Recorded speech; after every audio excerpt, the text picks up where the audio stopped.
We are looking out over downtown Grand Rapids, a cold and quiet kickoff to this Sunday. Checking out the live view, looking off to the south out over the downtown area. This is US 131, just north of the S-curve.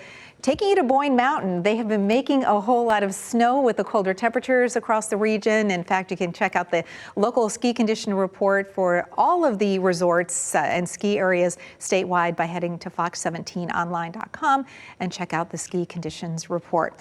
Overall, the satellite radar composite showing us that really quiet conditions here close to home, and that has been the big story here.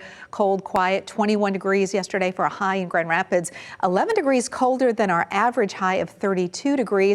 Temperatures this morning in the single digits and teens in most inland areas, low 20s right along the lakeshore. And in areas inland, we're fully expecting to see at least partial sunshine today. We have seen in the last 4 days, so the first 4 days of January, a 4-day total of 18 minutes of sunshine. So it has definitely been a very cold and very cloudy start to the year.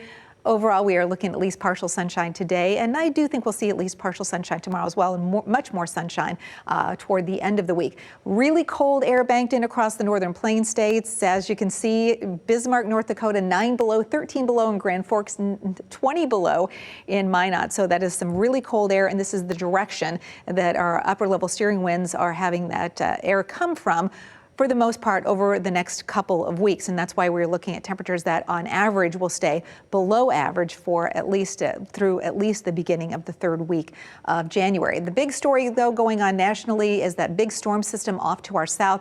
We are on the extreme northern side of that, so if we see any impact at all, it will be a deck of clouds and perhaps even a few isolated flurries, especially in areas to the south of the I-94 corridor. The next system that will produce snow for us will be a Clipper system that'll come through on Wednesday, and that could produce maybe 1 to 3 inches of snow with a little lake enhancement along the lakeshore communities.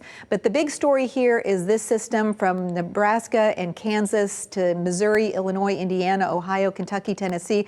This storm system is going to be tracking due eastward, and as a result, we've got winter storm warnings, ice storm warnings posted, and along with winter weather advisories from South Dakota and Colorado all the way to the mid-Atlantic states. In terms of how much snow we're expecting with this particular system, there'll be some areas from Wichita to Washington, D.C. that pick up as much as a foot of snow with this system. And where you see the pinks here on either sides of the snow, that's where we will see some significant freezing rain. So we're looking at the potential for widespread power outages and also the potential for some treacherous and dangerous travel conditions. If you're planning to drive southward, maybe you're a snowbird looking to head to Florida or the Carolinas, you should postpone that trip by at least 24 to perhaps even 48 hours.